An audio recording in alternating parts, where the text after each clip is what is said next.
amics espectadors, si vostès continuen mirant TV3 a partir d'aquest moment, podran descobrir unes extraordinàries obres d'art que no són gens fàcils de veure i que per primera vegada televisió presenta.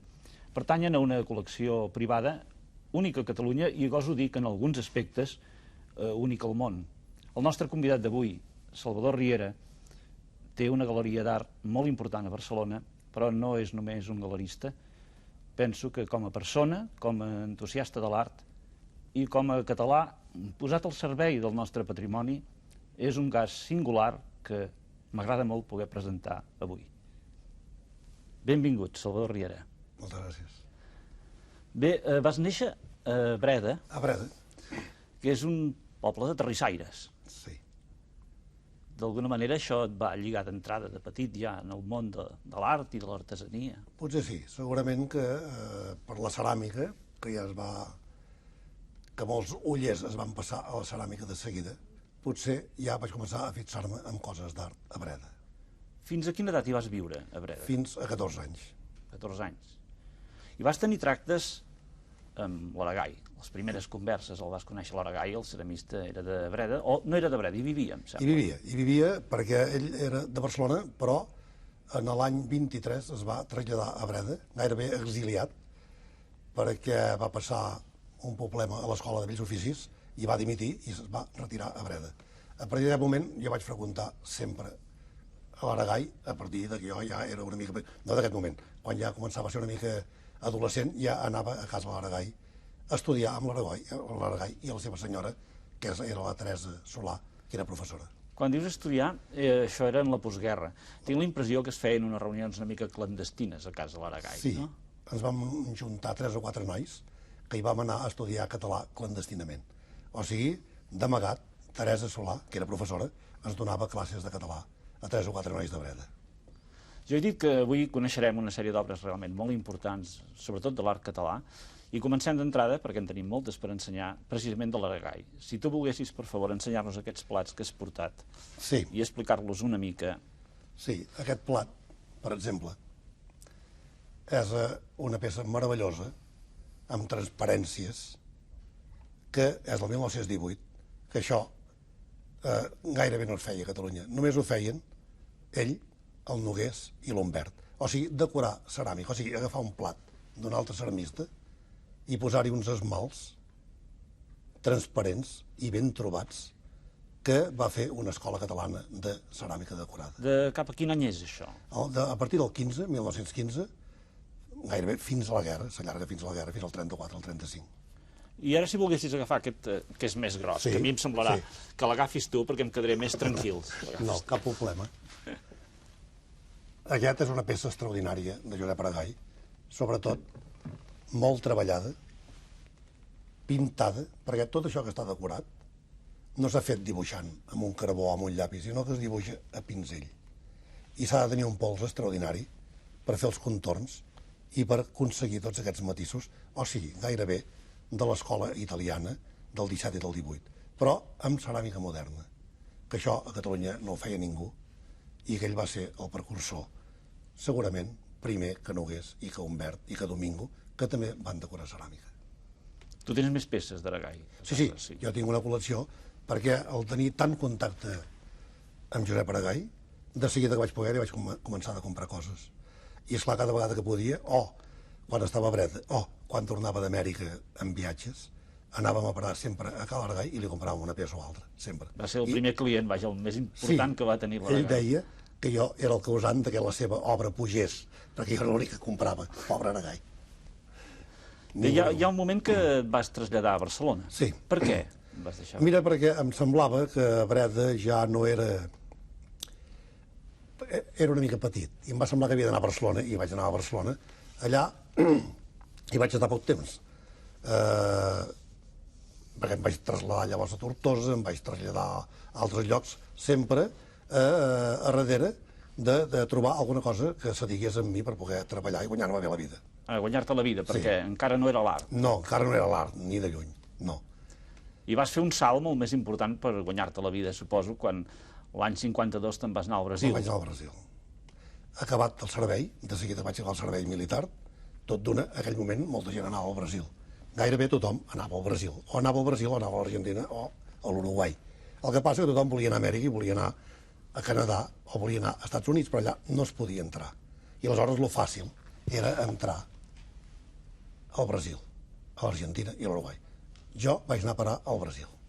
I vas entrar en contacte amb exiliats, Sí. amb exiliats de totes èpoques, suposo, de la Sí, guerra, perquè- de posteriors. Quan vam arribar al Brasil, molts catalans d'aquesta època érem emigrants, no exiliats polítics. Mira, has de pensar que va arribar un moment que vam arribar al Brasil 20.000 catalans. Érem al Brasil, a Sant Paulo, 20.000 catalans. O sigui, anaves pel carrer i trobaves catalans a tot arreu. Vull dir, no era difícil. I vàrem anar a parar de seguida al centre català, que hi havia els exiliats polítics. Hi havia homes extraordinaris, com en Francesc Marquès, en Montfort, en Frangioni, que eren exiliats de la política catalana al Brasil, al centre català. Tots eren gent més aviat gran, que ja hi eren de feia temps allà. Allà vas començar a treballar i vas conèixer la teva dona. Vaig conèixer també. la Fanny, sí, de seguida a Sant Paulo, a la mateixa pensió que vaig anar a parar. Catalana. O sigui, catalana, La vas conèixer a de Barcelona, sí. Bé, i vas començar a treballar. I vas entrar en relació amb gent com, per exemple, el pintor Francesc Domingo. Sí, perquè érem una colla de catalans, 3 o 4 o 5 matrimonis, que els dissabtes anàvem a casa d'en Domingo a fer tertúlia.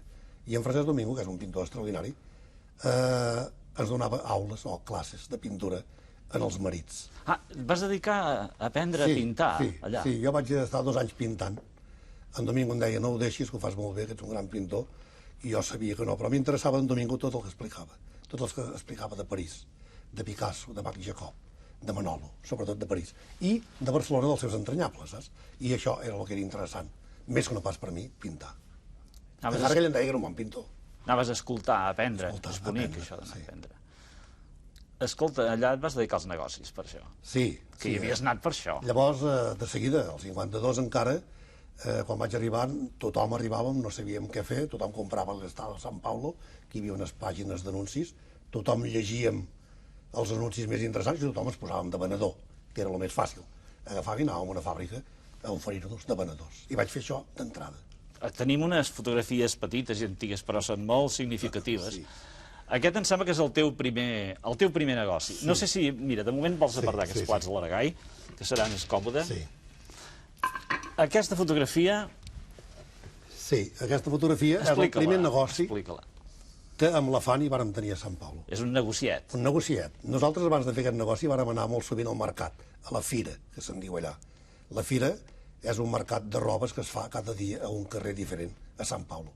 I vàrem anar allà i estudiàvem allà sentats vigilant una barraca de robes el que feia de moviment. I vam fer números i ens va semblar que era per començar un bon negoci. Contra l'opinió de tots els de la pensió i de tothom que deien, home, anar a Amèrica a fer això. I ens vam posar a la fira la Fanny i jo, amb una barraca de robes, a vendre robes a tota la gent dels suburbis i del centre de Sant Paulo.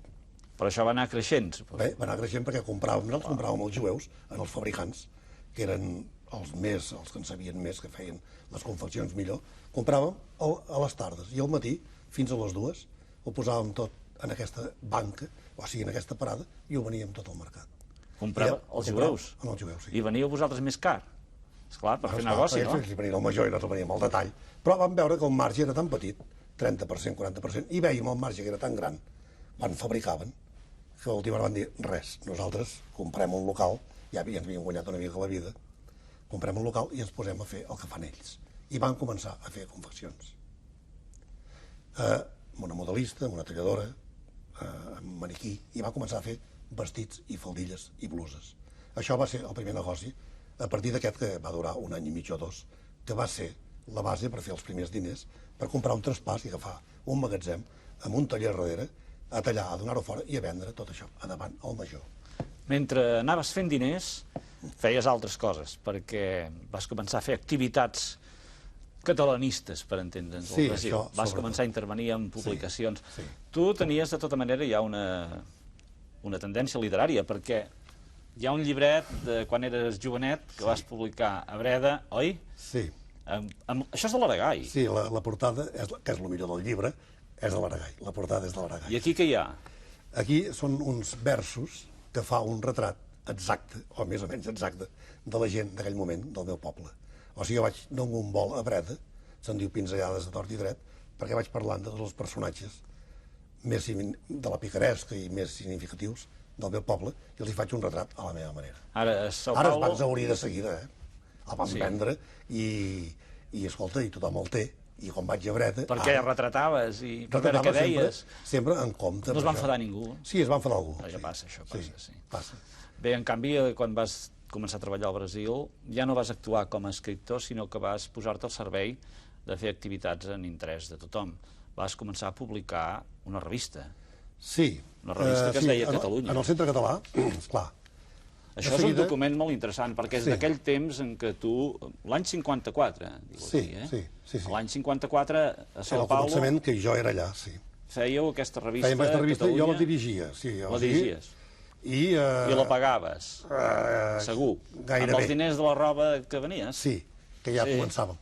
Ara, tot i així, pagant-la, també va durar fins al 8 o el 9 número, com totes les d'Amèrica i d'Europa, en els centres catalans, que duren 7 o 8 o 9 números, i s'ha acabat. O sigui, no es podia aguantar més. Tothom fallava, per exemple, i havies d'acabar pagant-ho, i era, pensa, el 54, que les coses encara no eren tan fàcils. Vull dir, feia 2 anys que havíem arribat, saps? Al Brasil vas començar a tractar gent, catalans que hi passaven, com el Josep Pla, per exemple. Sí, home... En Josep Pla et cita en diversos llibres seus? Sí, perquè hi vàrem fer amb la Fanny molta amistat. Mira, en Josep Pla, el dia que ens vam conèixer a Sant Paulo, esclar, jo el coneixia de la seva obra, bé, i de seguida que el vaig conèixer vaig dir, home, Pla, veniu a casa i no estigueu a l'hotel, i me'l vaig emportar a casa. I a partir d'aquest moment, cada any quan venia a Sant Paulo, van ser 3 anys, estava un mes a casa. Ell llavors feia les cartes d'Amèrica pel Destino, 57, 58, i el teníem a casa, imagina. Mira-te'l, aquí sí. Aquí és. Sí. Aquí és aquest Destino d'aquella època, hi ha en Josep Pla, tu... Sí. Bueno, és la meva cunyada, o sigui que en aquell moment estava allà, és la germana de la Fanny, que en aquell moment estava allà, i la Fanny va fer la fotografia, o sigui que és un moment. Quin moment, sí. I el Pla què feia al Brasil? El Pla era extraordinari. Estant a casa era trencar-se de riure i passar-t'ho bé meravellosament cada dia. Tu tenies cotxe? Sí, jo tenia cotxe. El Pla buscava algú que tingués cotxe perquè el portés a tot arreu. Sí, no, això segur. I després li agradava discutir la política. I no hi fa res que ho fes amb un jovenet, llavors, encara. Però feia preguntes de tot, li contestaves i quedaves parat quan a vegades també sortia al destino alguna cosa del que havies dit. O sigui, el Pla era un observador que feia preguntes a tothom i en treia el que volia. Ara, tan agradable, tan divertit, que ell i en Domingo i l'Aragall, per mi, són els personatges que m'han influenciat més o m'han afectat més a la meva vida. 3 personatges fora de sèrie. Mira, traurem l'últim document d'aquesta època, que és una fotografia d'un sopar, un dinar d'ABC, on hi ha el president Tarradellas, tu ets aquest d'aquí, aquesta banda, que, esclar, us reunia els catalans. Mira, què passava? en Tarradellas va fer un vol pels casals, pel Centre Català d'Amèrica, a pulsar el catalanisme com anava per Amèrica. Va preguntar qui era el noi amb inquietuds, que fos més catalanista, nacionalista, separatista, m'ha dit Salvador Riera, i em va cridar a l'hotel, i aquell dia, hi vaig anar a la tarda, sortia de l'hotel a les 6 del matí. Bé, escolta, enamorat d'en Josep Tarradellas i amicíssim, i amb la sorpresa al cap d'uns quants dies, quan se'n va anar, que vaig rebre una carta que em nombrava delegat de Catalunya, o de la Generalitat de Catalunya, a Sant Paulo. És l'únic document que tinc polític. Escolta, això no s'ha dit mai ni se sap. No, però això... Però jo tinc el document que em nomena delegat de la Generalitat de Catalunya a l'exili a Sant Paulo. I això em fa molta gràcia perquè l'únic càrrec polític que he tingut va ser amb en Josep Tarradellas a Sant Paulo. Perquè tu eres un treballador. Jo era un treballador. En tots els terrenys, sí. Segur. Bé, va arribar un moment que vas treballar tant, suposo que va fer prou diners, i tu pensaves tornar, de tota manera, a Catalunya, eh? Sempre, la Fanny i jo. La gent en aquell país o s'entregava i s'assimilava, o hi tenia fills i se'ls hi casaven i no podien tornar, o estàvem sempre una mica així, amb ganes de tornar. En Pla ens va dir una frase d'entrada, ens va dir, mira, l'emigrant va a Amèrica i viu provisionalment, i treballa provisionalment, i s'hi mort provisionalment. O sigui, compte. I en Pla va ser els que ens va decidir. Perquè va dir, escolta, heu de moure-us amb la moneda forta. Diu, si arreplegueu 10 creuers, 20 creuers, 100 creuers, convertir-los en moneda forta, perquè això és la inflació galopant. Aquí, si no ho feu així, el que guanyava per una banda s'ensenyava. Exacte. I això ens va salvar l'economia a la Fanny i a mi. Tu vas anar venint, vas començar a fer viatges, primers periòdics, per veure potser com estava la situació. Sí. No, I ara ets col·leccionista d'art, llavors. Bé, llavors començava, perquè a l'anar al Domingo a pintar, en Domingo al final de mes em deia, home, Salvador, si em compressis un quadre, home, deia, amb molt devoció. Ja, esclar, ja li comprava un quadre, i després ja n'hi comprava un altre, i n'hi comprava un altre, i vaig tenir 7 o 8 quadres de seguida en Domingo, i llavors m'apareix a Sant Pau en Joan Pons. I llavors, escolta, tot el que trobava del Pons a les galeries amb ell mateix, li comprava i vaig començar de posar a casa Domingos i Pons. I això ha estat la trajectòria nostra, de la nostra col·lecció i de la nostra galeria. Els clàssics moderns, com en Domingo, de començament de segle fins a la guerra, per exemple, i dau al set, a partir de dau al set d'en Pons, fins a l'avantguarda més rabiosa dels joves catalans. A Catalunya vas intentar muntar algun negoci per això, abans de dedicar-te a la galeria d'art. Hi havia una època que la gent que tornava d'Amèrica, tothom construïa un hotel. I nosaltres vam construir un hotel, també. Sí, vam construir un hotel. Ara, tan diferent de les nostres activitats, per exemple, amb confeccions, que és tan agradable, perquè les confeccions és com l'art, gairebé. Tu n'esperes que arribin els models per veure'ls, per endevinar-los, perquè si han quedat ben fa 50, si han quedat molt ben fa 100, i si han quedat molt ben fa 5.000. Si t'arriba un turista a l'hotel no pots dir 50 com aquest. No, al contrari, el turista arriba i se t'emporta un llençol, se t'emporta una tovallola, i anava bastant així. I la Fanny i jo, que ho vèiem, entre el personal a vegades, i ens posàvem nerviosos i van dir, això no és per donar. A més, ja no el portàvem a l'hotel, teníem un equip que ens ho portava, i encara molt bon equip. I tot i així hi patíem, perquè vèiem que les coses anaven prou bé, ho volíem fer molt bé, la cuina era molt bona, i quan es fa així, en un hotel, no és rentable. Era una renteta petita i prou. I era gran i bonic l'hotel, esclar. Vas decidir tornar i instal·lar i obrir una galeria d'art a Barcelona, dau al set. Sí, perquè l'any 73 devia ser això. El 73. A Sant Pablo vaig començar a comprar pintura catalana, després d'en Domingo i d'en Pons. Tot el que sortia a les galeries posava un anunci al diari que comprava pintura catalana, i tot d'una em telefonaven i comprava un soroll, a vegades un graner, a vegades, etc. Qualsevol pintura catalana, i els marxants d'allà no la volien. Com a tots els països volen els seus només. I llavors era divertit perquè era un comprador únic i bé de preu. I vaig començar a anar fent una col·lecció. Primer triada. I després, quan vaig veure com anava, ja comprava tot el català, pensant que obriria una galeria d'art a Barcelona, això estava ja en ment, i la Fanny també estava d'acord, i que vindríem i que obriria una galeria. I això seria un estoc que ens ajudaria a començar. I vas tenir una decisió sense precedents perquè vas obrir aquesta galeria del set i des del primer moment tots els catàlegs els vas fer en català. Home, això sí. En aquella època no acostumava a passar això amb les galeries. No, segur que no. Però això ho teníem molt clar. Vull dir, nosaltres a perdre clients per aquesta causa no ens era important, vull dir, això era igual. Nosaltres volíem fer una cosa de nivell i... En vas perdre algun de client? Home, els de Madrid, quan reben el catàleg, moltes vegades el tiraven a la paperera ràpid, saps? Perquè a este no l'entiendo, saps? I ara, a fer-ho bilingüe no hem fet mai, sempre en català, saps? No dic en castellà, ni bilingüe, saps? Aquí he anotat algunes de les principals exposicions que has fet al set, només en citaré algunes, per això. Joan Pons, Comella, Josep Maria de Sucre, el noucentisme i els anys 20, Manol Nogués, el surrealisme a Catalunya, Cuixart, homenatge a Picasso, Jimeno, Guinovar, Dom Dalí, la ceràmica a Catalunya, 100 anys de vidre artístic... Està molt bé, hi ha hagut una gran feinada a través d'aquesta... Sí, perquè hem mirat de mantenir-nos en aquesta línia, com et deia, com a base Domingo i Pons, o sigui, els pintors clàssics moderns a partir del 900, però consagrats. No menys important, sinó de museu. Aquesta gent que es podia fer ben bé una antològica o una retrospectiva i rehabilitar-lo, i altra gent que estaven una mica oblidats, sobretot bastant oblidats, i que els volíem recuperar.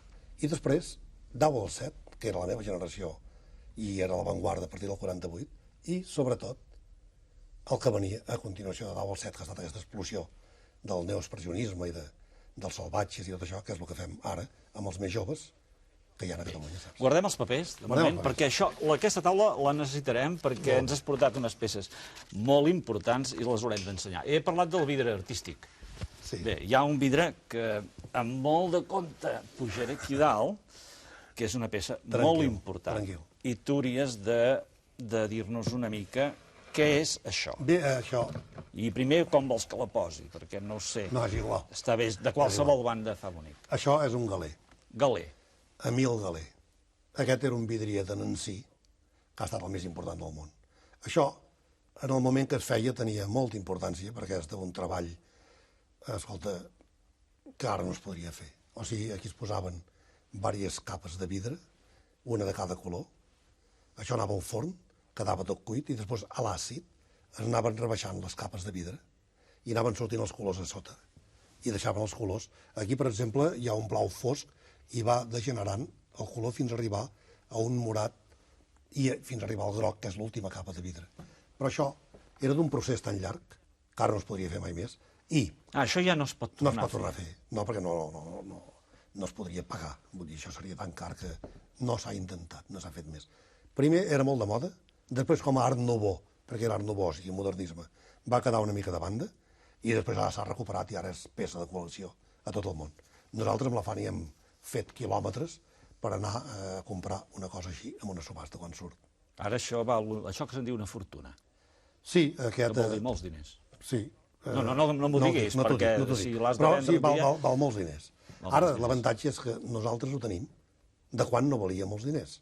Perquè ara no es pot comprar això, ara ja no ho puc comprar. A aquella època ho compraves a Buenos Aires, a Montevideo, hasta, què et diré jo, a Hong Kong, amb un antiquari, trobaves una peça d'aquestes que la vella, per exemple, o la jove, ho havia portat amb un antiquari, o hasta amb un drapaire, si vols. I ara això és les millors col·leccions del món. Això ara no té preu. Hi ha peces que valen milions i milions d'aquestes. Bé, interessa precisar-ho perquè, com que en veurem més de peces importants avui, tu no les has comprat a cop de talonari, que diuen. No, perquè mai ho hem fet, ni la pintura. Sempre hem buscat la peça i en el moment que anava bé de preu. O sigui, si hem tingut algun avantatge amb la col·lecció, ha estat que hem sabut veure el que passaria amb cada rama de l'art. I amb el vidre ho vam endevinar, i amb la pintura, amb la col·lecció que tenim, em penso que també, perquè l'he comprat barata. Vull dir, no és una col·lecció... Parles de la col·lecció. Ara veurem unes imatges de la col·lecció de vidre modernista i d'art deco que tens a casa teva, de galer pràcticament tot, que ens ha servit aquesta de model que tenim aquí, i les pots comentar, si et sembla. Sí, bé, aquesta és la vitrina, això són galers, els de baix són molt alts, tenen 62 centímetres, i tots són triats, perquè, esclar, com a totes les manufactures de vidre de Nancy, n'hi ha que són molt més de l'Emili Galer i altres de la mateixa manufactura que eren industrials. Nosaltres, de les simples, no en tenim cap. És bonic. Perquè ho hem anat triant i ho hem anat seleccionant. Mira, tot això. Sí. Això és una col·lecció única. Sí, aquí a Catalunya no n'hi ha cap més. I em penso que a la península tampoc. Però ja et dic que això fa 25 anys que la fem i ha estat de peça a peça. I no pas... Vull dir, ha costat molt i encara seleccionar i tot d'una treure't en alguna i comprar-ne una altra. I així. A Catalunya, amb el modernisme, es van revitalitzar una sèrie de tècniques i d'artesanies, entre elles el vidre, però el ferro forjat també, la ceràmica. I aquí també n'hem tingut una mostra. Tu has estat la persona, potser, que més públicament ha valorat en Gol, en Josep Maria Gol. Sí. Em semblava estrany que un artista tan complet com Josep Maria Gol no passés res. Quan si hagués estat francès o anglès. Bé, a Anglaterra tenen peces, les millors col·leccions d'Anglaterra, de Gol. Ah, sí? Sí, perquè hi va fer alguna exposició i se li van quedar tot. I als Estats Units igualment. I sobretot a la família real anglesa, que això molta gent no ho sap. I en canvi aquí anava d'antiquari en antiquari, s'ho miraven, no passava res. No li compraven. No li compraven. En Gol va patir molt. I això que va tenir crítiques des del 22, de la primera exposició, extraordinaris, i tothom estava d'acord. Però no venia res. En Gol era un home tolit, que anava en crosses, però era un geni, perquè, escolta, agafava un gerro i amb el bastó li feia donar voltes, escolta, i el decorava amb esmalts. Primer tenia una paleta de 9 colors, després la tenia de 90 i després potser de 150, perquè tenia tots els colors del món que s'havia fet ell. I llavors, escolta, ell decorava amb uns colors que no eren els mateixos. Mirem-ho, perquè tenim peces d'en Gol. Guarda el galer. Sí. I tu mateix, amb les teves mans, vols anar traient les peces d'en Gol? No. Mira, veus? Aquesta és una peça extraordinària, amb forma d'art déco, que és dels anys 20-30, aquesta. És amb taques, que sembla una mica floral, però a més aviat és abstracta. Aquesta és una filigrana, que és una joia, veus? Això està tan elaborat. El vidre és bufat per ell. Perquè primer comprava els vidres a qualsevol vidrier. Agafava un got, un gerro i el decorava. Després, insatisfet, va començar a bufar-se ell el vidre i de decorar-se'l ell amb tot el seu saber, i sortint aquestes peces. Sortint aquestes peces, escolta, totes desiguals, totes irregulars. A veure, deixem-lo a la taula i treu-ne més, perquè en tens un parell més. Aquest és un got que sembla també de pedres precioses, veus? Però amb una gamma de color que arribarà un moment que la gent, quan tingui una peça d'aquestes, tindrà una joia d'orfebreria. Jo no faig propaganda per vendre això, perquè... A més no vols vendre? No, home, jo no vull vendre, però al contrari, jo compro. El que passa que no n'hi ha a la venda, no surt res. Tot d'una en surt una amb una subhasta i vas allà i mires de comprar-lo, però arribarà un moment... Mira, jo sé que t'hem fet una mala jugada perquè en el moment que tu presentes això t'ho voldran vendre tothom més car, però com que sé que això ho valora relativament, en canvi has fet un gran servei de fer conèixer un art que és nostre i que és molt ignorat. Sí, no, però fixa't aquest grup de gols, com ja fa bonic, doncs això posat en una vitrina, escolta, això són obres d'art, segur. No l'artesania del vidre, ni l'artesania arribar a la vora de l'art. Peces, obres d'art total. Has dit vitrina, mirem la vitrina. Mirem la teva vitrina, que la tenim. No, aquestes són aquestes d'aquí. Aquestes són d'aquí. Ara veurem la teva vitrina, al qual hi ha més peces. Sí. Mira, tot això és gol? Pràcticament, aquest tros. Pràcticament, sí, perquè hi ha noguers també, que és el mateix procés. Hi ha noguers, sí, i gols.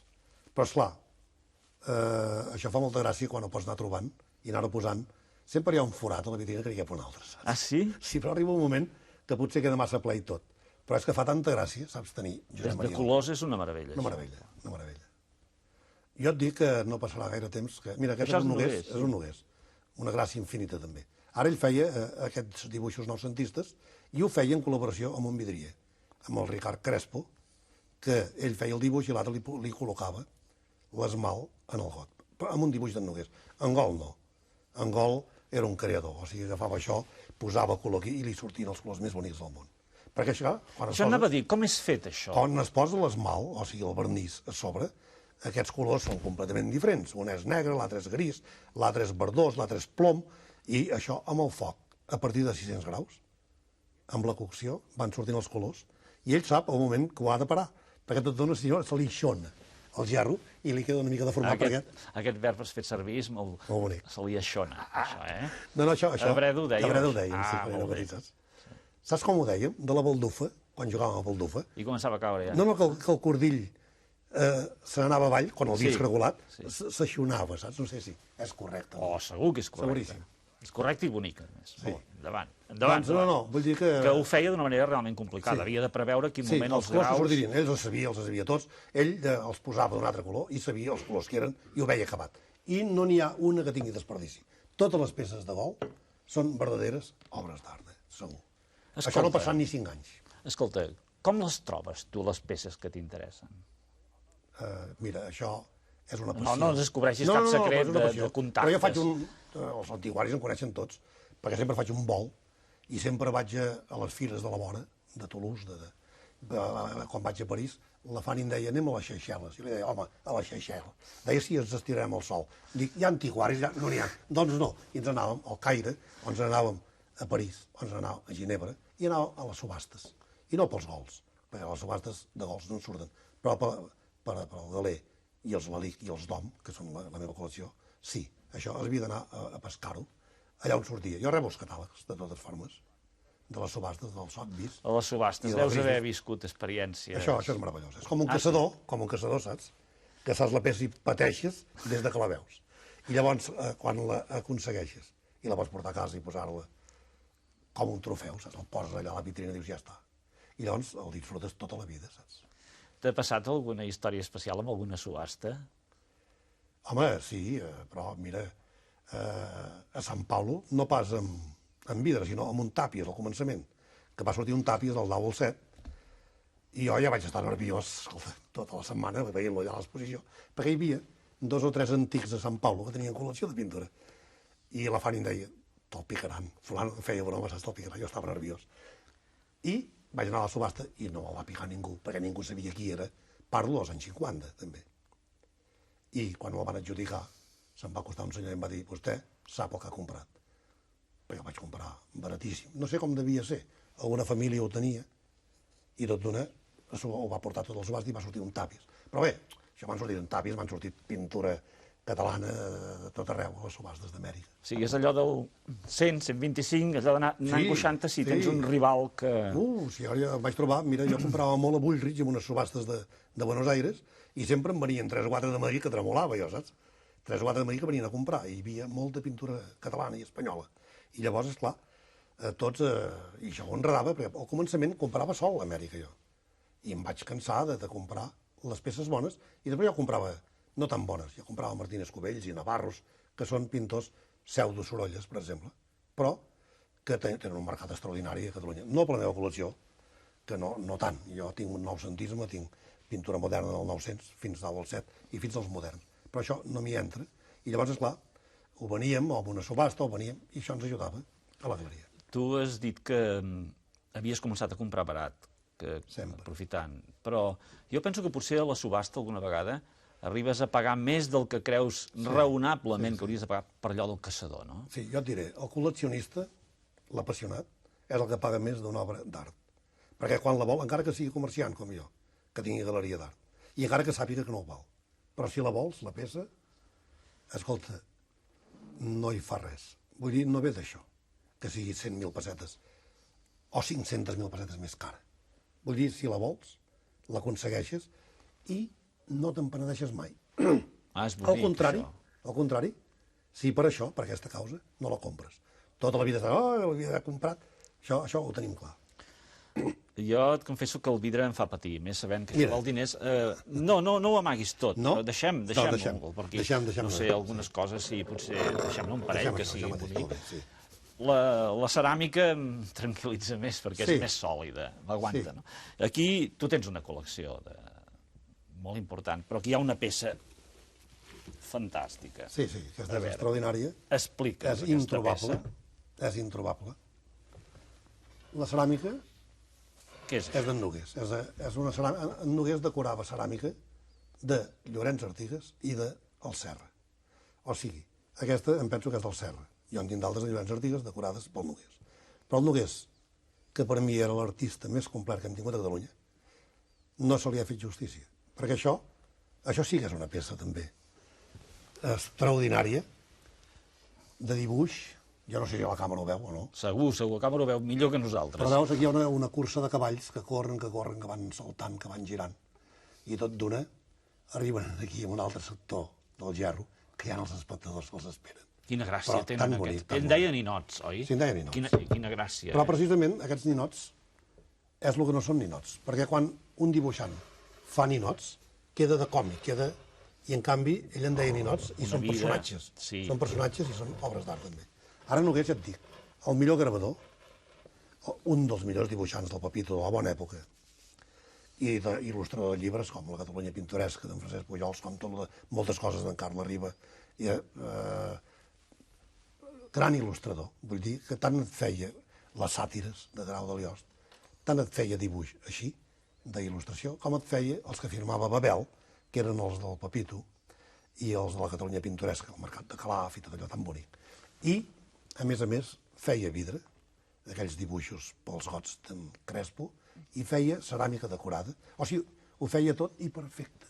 I a més va ser un mestre per tots els pintors de Catalunya, tothom l'adorava, i una bellíssima persona, que això escolta, complementa el personatge, saps? Tu tens més ceràmiques de Nogués. Ara les veurem juntament amb Manol Hugué, amb escultures de Manol Hugué.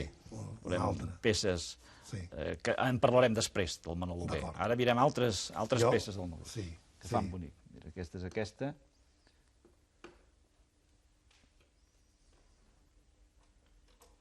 Jo quan ho veig...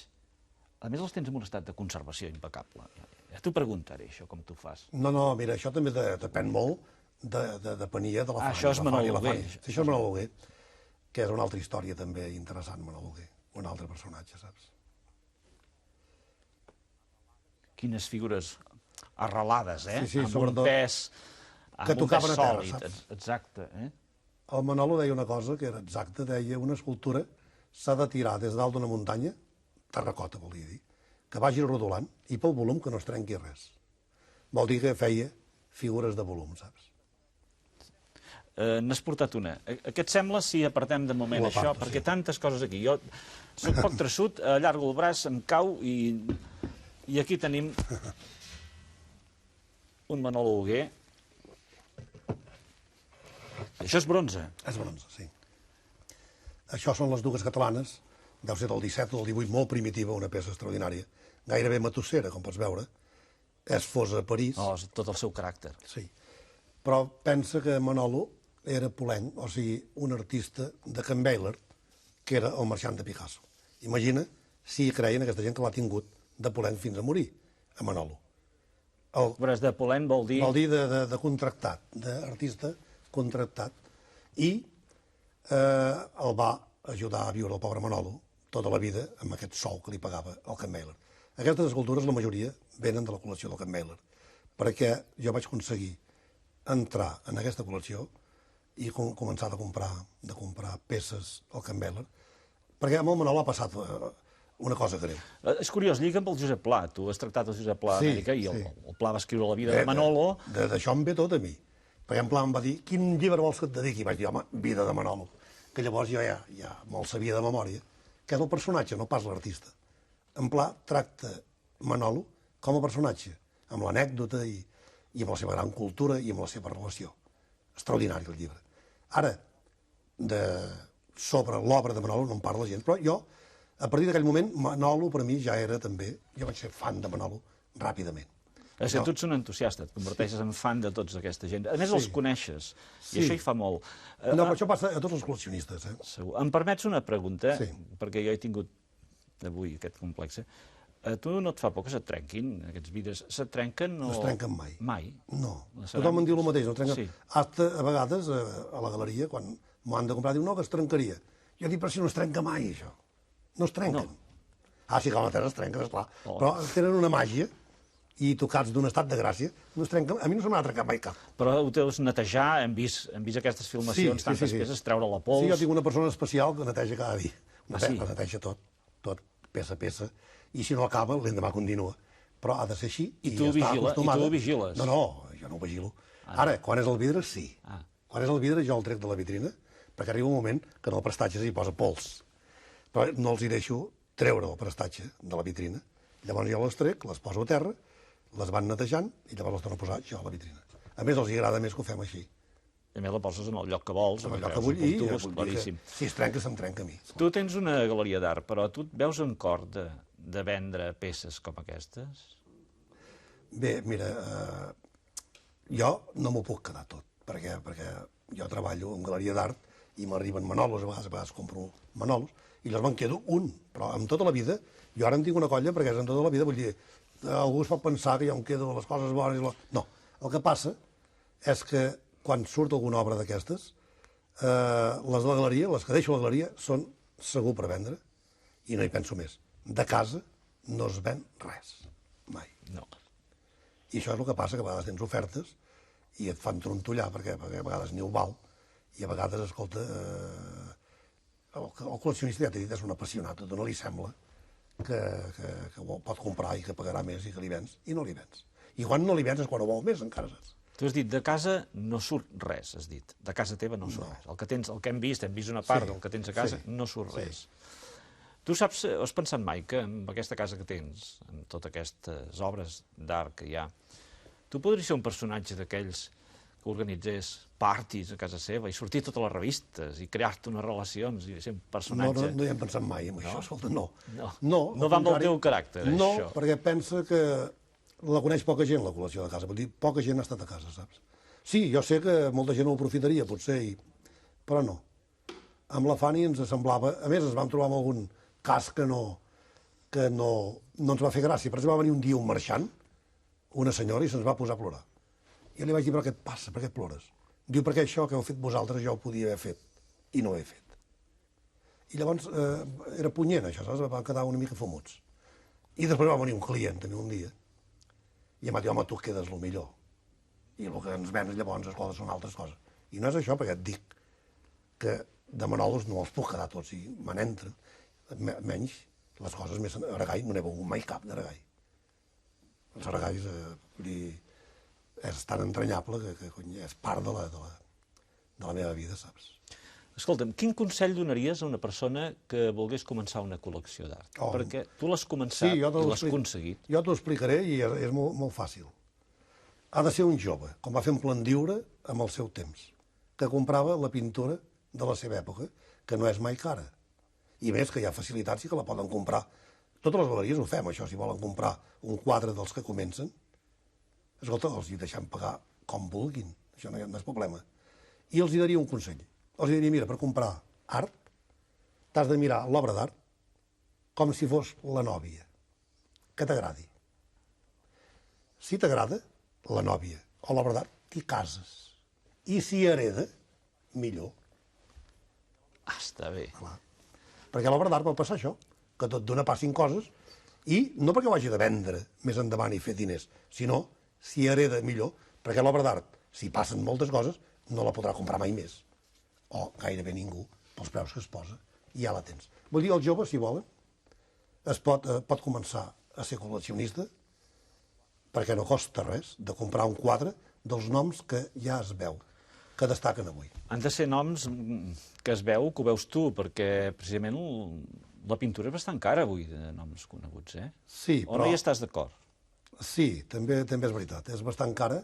Els que ja ha passat alguna cosa important. Per exemple, el cas Barceló, que és un fenomen, que es repeteix el cas Picasso, quasi bé, amb la deguda distància, que ara ja no es pot comprar, perquè s'ha escapat, l'han agafat els marxants americans i s'ha posat als núvols i no es pot comprar.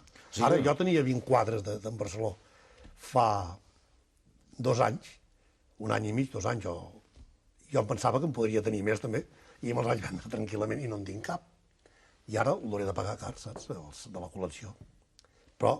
Sí, tu, com a caçador que deies, com a imatge, has de buscar la llebre abans que surti del cau, pràcticament. Jo pensava que no passaria això, perquè no passa que tot dona un pintor jove de 28 anys, te l'agafi un marxant primer alemany i després el millor de Nova York, americà, i que tot d'una se't dispari la pintura i que val 3, 4, 5 milions de pessetes un quadre d'ell quan jo els venia a 200 o 300.000 pessetes. Que a 200.000 pessetes un Barceló gran es podia comprar. I el que passa, jo els vaig comprar i no em vaig guardar cap, també, que d'aquí vaig estar distret, saps? Estàvem parlant de pintura. Encara ens falta una filmació d'una mostra de la pintura actual que tens a casa. Sí.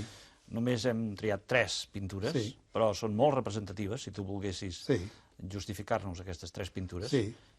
Em sembla que les van triar conjuntament, Tàpies, Pons i Cuixart. Per tant, tu ens les comentes. Tàpies, Pons i Cuixart, aquests són els pintors de la meva generació, els que ha fet que jo donés el nom de Dau al Set en aquests pintors, perquè gràcies a Pons va ser amb els primers que em vaig afeccionar. O sigui, jo a Sant Pau vaig començar de comprar Pons. Després vaig tornar, venia sovint a Catalunya i de seguida ja buscava Dau al Set. I buscava Pons, i buscava Tàpies, i buscava Cuixarts, i ho anava comprant. Barat. Perquè això anava a dir, els temps d'una primera època, potser. Sí, no quan vaig tornar, sinó als anys 60, que jo feia viatges aquí i anava comprant això. Perquè la col·lecció em ve d'aquella època i hauria estat molt més difícil comprar-ho a partir del 73, quan vaig tornar. Perquè jo vaig arribar al 73 i vaig obrir galeria el mateix any, amb el Tàpies, amb una exposició de Tàpies ja amb aquesta idea, i la segona amb en Pons, i llavors el Cuixart, i vaig estar fent tota aquesta gent, i els que estaven a l'entorn de Dau al Set. Ara, Dau al Set, per mi, vull dir, no la galeria, vull dir, aquest moviment, que comença el 48 i va fins al 55, però que del 48 al 51 és el millor que s'ha fet a Catalunya. Perquè nosaltres veníem d'una postguerra, de la guerra europea, que el 45 s'acabava, i el 48 surten aquests nois, escolta, i tothom queda esglaiat de veure la pintura que fan en contacte europeu i americà de seguida. I tots els pintors van a darrere d'aquest moviment i ells canvien l'estructura de la pintura acadèmica que es feia triomfalista, franquista, d'acabada la guerra. Abans has citat les exposicions que s'han fet, importants, antològiques, a la teva galeria, però jo he vist que últimament presentes pintors molt joves, i t'ho confesso, jo penso, en Salvador Riera se la juga, vaja, et jugues el risc, tu. Sí, me la jugo, però totalment, perquè cada vegada hi perdem diners. Gent que no són conegudes, en principi, o poc conegudes, no? Sí, però ens hem fet el propòsit, també, del que et deia, d'aquesta línia. Consagrats, de museu, fer una retrospectiva antològica. dalt el 7 i a partir del dalt el 7 fins avui. O sigui, presentar, sobretot, ajudar a gent jove. I nosaltres, quan veiem un pintor que ens sembla que promet, el llancem. I t'asseguro que hi perdem molts diners i que que costa molt d'arrencar, però a la segona exposició ja arrenca una mica més i la tercera ja comença a anar bé. Ara, quan creiem un pintor, bastant. No podem fer-ho també sempre perquè hauríem de tancar, perquè aquestes exposicions... No, i suposo que també una galeria el que vol és tenir la sort de trobar entre els 8, 10, 12 pintors un que arrenqui de debò i que justifiqui tot. Saps que això és molt difícil, eh? Sí. Mira, a Catalunya, amb tot el que va de segle, amb el bagatge important, és Picasso, Miró, Dalí i Tàpies. I a partir d'aquest moment, escolta, els que venen del 9 al 7, i després ja saltem... No vull dir, però vull dir creadors. Allò que garballant a final de segle queda. Vull dir que no en surten allò de tan importants. Ara de segona, de tercera i de quarta. No és normal, passa amb totes les arts. No, passa amb totes les arts, esclar. Tu viatges molt, suposo. Sí, això sí, molt. Perquè per posar-nos d'acord a venir, no, que vinc de Nova York, no, que vaig a París. Sí, perquè pel negoci i després per estar al corrent, per la galeria, sobretot. A les fires miro d'anar a totes, si no amb bastant, com a espectador i per observar per allà on van els trets, que a mi em sembla que el principal estar al dia en una galeria, saps? Ens has demanat, després el sentirem, l'adagio del Binoni. Sí. Què t'interessa més de l'art? Perquè realment l'art t'interessa molt des de la teva vida. Mira, en primer lloc, de més jovenet, la literatura, molt. M'ho sabia de memòria, saps? Les poesies, gràcies a la Triador, l'antològica del 51, jo me'n vaig anar sabent-me tot lo de Màrius Torres, lo de Rosselló Ports, tota aquesta gent de poetes d'aquella generació. Primer la literatura. I escrivia. Però escrivia perquè de jovenet vaig tenir una pleura. I em vaig curar i vaig parar d'escriure. Si hagués anat malament i hagués tingut una afecció pulmonar o una tuberculosi, hauria estat un bon escriptor, segurament. Però em vaig curar i en Triador deia, continua. Jo deia, m'he curat. Escolta, mira, el Triador deia, continua escrivint. Sí. No? El Domingo, al Brasil, deia, continua pintant. Sí. I tu, a la llarga, ni has escrit després, ni has pintat, i has construït la teva vida al voltant d'anar recuperant tot un art català. Mira, la meta ha estat, nosaltres volíem tornar perquè sabíem que tornaríem i volíem fer una cosa que ens hi trobéssim bé. Jo t'asseguro que tenir una galeria d'art és una de les coses més boniques del món. No és fàcil, perquè és una exposició darrere l'altra, i has de fer un catàleg darrere l'altre, i has de passar nervis amb el pintor, etc, amb els clients, tot. Però, repeteixo, és una de les professions o activitats més agradables del món. Escolta, i quan els galeristes us acusen els pintors sempre? Què passa? No, quan ens coneixen, no tant. Vull dir, quan ens coneixen els hi sembla que no. Perquè, ja ho deia en Pons deia, diu, el marxant és una barreja de bruixot, de gàngster i d'àngel. Jo em penso, menys gàngster, saps que no. Ara els pintors a vegades els hi sembla que... Però gairebé mai. Sempre, a més, nosaltres tenim tots els pintors molt amics nostres, i això és important. Entre tantes peces que tens a casa teva, n'hi ha alguna que per tu sigui aquella que té una significació especial? És ben difícil, eh? Sí. Perquè és allò dels fills, saps? Un se'ls estima tots, saps? I si n'hi ha alguna de peça... No ho sabria dir. No, perquè t'hagi arribat... Perquè el nivell de... No, jo no parlo ja ara estèticament o artísticament. Si dius, home, aquesta jo recordo quan la vaig...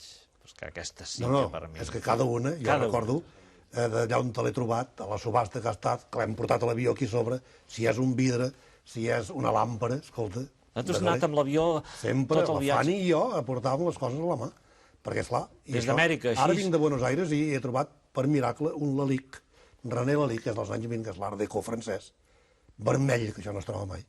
I tu diràs, jo encara que l'hagués de portar, i l'he portat a l'avió tota l'estona aquí, perquè amb una maleta no es podia portar, amb una bossa tampoc, doncs l'he portat aquí a la falda embolicat, saps? I cada quadre de casa, cada vidre, cada escultura, té una història semblant. I es podria explicar de cada obra una historieta bonica. Econòmicament, tot això que tens a casa, que és un museu, ho tens assegurat? No ho tinc assegurat, perquè és massa car. I llavors em representa una despesa tan gran que, mira, estic a la bona de Déu pensant que no va passar mai res, saps? I robatori, tampoc? No. No. Però vaja, Està catalogat. ni es trenca ni passa A més, res. Està tot catalogat. saben que totes les Si a mi peces em roben les aquest got està reproduït en un lloc o altre, o està catalogat en un lloc o altre, vull dir, no es pot vendre. Les peces aquesta, en el llibre de Manolo, diu col·lecció Fanny Salvador Riera. Vull dir, no es pot vendre en un altre lloc, perquè tothom ho sap que és nostre, que és meva, saps? Tu ets conscient, evidentment, ets conscient que aquestes col·leccions teves d'art català d'avui formen un fons d'art que no existeix en cap museu d'art contemporani a Catalunya. Sí. Això ho tens clar. Sí, no, el que passa que a Catalunya no tenim el Museu d'Art Contemporani. I que el dia que l'hagin de fer hi haurà feina perquè s'han de comprar les millors peces de cadascú. I això és el que no és fàcil, perquè les millors peces no a la meva col·lecció, sinó en altres col·leccions estan col·locades. I el col·leccionista és avar de tenir-les i no se'n desprèn fàcilment. Vull dir que hi haurà feina quan es faci un museu. Ara, sempre hi ha l'avantatge a Catalunya que hi ha tots les herències que van a parar a museus i sempre s'alimenten els museus de legado Espona, de legado Barbey, de legado Plandiura, etc. I així s'ha d'anar fent. Perdona la pregunta, però t'ho he de plantejar amb tota franquesa i també amb tot el respecte per si creus oportú no contestar-la, però tu deus haver pensat què se'n farà de tot això que tens tu el dia que et moris. Sí, amb la meva dona ja ho vam pensar abans, ja ho teníem col·locat, vull dir que jo no sé si s'ha de dir això, perquè mirava de... Però vull dir, ho deixem en els museus de Catalunya, això, no hi ha cap dubte. I ho deixem a 3 museus. El Museu d'Art Modern, per les coses clàssiques, com són Casas, Rossinyols, Jimenos, Canals, tota aquesta gent, Manolo, Nogués, i el Museu de les Arts Decoratives, que és tot el vidre i tota la ceràmica, i el Museu d'Art Contemporani, quan hi sigui. Quan hi sigui. Això ho teníem establert així i continua establert així. L'u de la meva casa i d'una altra segona casa que tingui. Però no el de la galeria, però tot el que hi ha a casa sí que està. No, jo em referia realment a aquest patrimoni que has anat constituint i que té una importància fora de sèrie. Això mira com que ha costat tant de fer i s'ha fet amb tant amor i que, esclar, gairebé per comoditat i per estar tranquil amb un mateix, això saps que ha d'anar a un bon lloc, saps? O sigui, a més, jo estic tranquil perquè a la meva família els hi deixo molt, si passés alguna cosa, que no vull que passi, esclar. Però els hi deixo la galeria i els hi deixaria, etc. No sé. Tot això ho acabes d'explicar. Molt bé, això ho dones al país. Jo, ha passat una hora. Ja. Salvador Riera, ja, sí. Fas una cara així. Ho dius en sèrio, això? Sí, sí. Una hora. Passat una hora, Salvador Riera. Et va resistir molt a comparèixer a aquest programa. Va resistir. Perquè no és fàcil ara amb tu. No, bé. M'he atrevit. No, perdona, però m'he atrevit. Perquè tu ajudes a l'entrevistat, saps? I això, escolta... No, et va resistir molt i vaig insistir, vaig ser tossut, perquè creia i crec que valia la pena que la gent et conegués i que fessis conèixer, a més, totes aquestes obres d'art català que pràcticament eren desconegudes per tothom. Però jo no voldria ser transcendental perquè no és el meu estil, ni tampoc és el teu estil. No. Però després d'aquest anunci públic que fas, d'aquesta generosa donació de tot això, el patrimoni futur de Catalunya, en nom de tots aquests ciutadans que el dia de demà seran hereus de tot això que tu has anat collint amb tant esforç, t'he de donar les gràcies, Salvador Riera. Sí, tu m'has posat... Escolta, moltes gràcies. No, gràcies. Permets? No. Gràcies. Però t'he de dir, abans encara t'he de dir una altra cosa. Això està molt bé, però que per molts anys em puguis fruir... Home, això anava a dir. Per molts anys em puguis fruir perquè tu mereixes. Jo vull mirar de disfrutar-ho molts anys, tants anys com pugui, i després que ho disfruti el país. Això, per tranquil·litat meva i de la meva dona, saps que això era la idea inicial i que continua així. Bé, moltes gràcies. A tu, gràcies. Amics espectadors, he tingut la satisfacció de presentar a tots vostès Salvador Riera. Espero trobar-lo la setmana que ve i gràcies per la seva atenció. No t'esperaves, també.